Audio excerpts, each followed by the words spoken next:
এবার বোধহয় আমাকে নেশাটা ছাড়তেই হবে। সকালবেলা ইরফানকে পড়াতে গেছিলাম, সেখানে ম্যাগি আর চা খেয়েছিলাম। ও মা, সেই অবধি কিন্তু ক্ষান্তি না, কাকিমা আবার আমাকে মিষ্টি দিয়ে গেল, না মুন্নি এটা খাও। তো কাকিমার আবদার আমি কি আর ফেলতে পারি? এদিকে আমার মুখের ক্রেভিং, আমি তো আর সামলাতে পারলাম না, সেটা গপ করে গিলে নিলাম।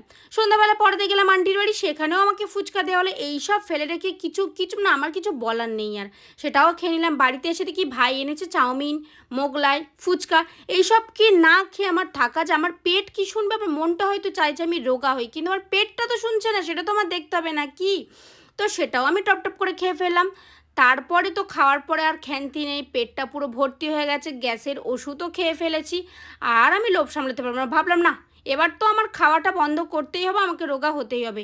রাত্রেবেলা পাপা আনলো কামধেনু থেকে মিষ্টি, মানে ভাবা যায় আমাকে এরা খাইয়ে খাইয়ে মেরে দেবে, আর প্রত্যেক দিন রাত্রেবেলা আমি ভাববো রোগা হবো, কিন্তু আর তো হতে পারবো না। কি তোমাদের কি মনে হয় আমাকে কমেন্টে জানিও। টাটা।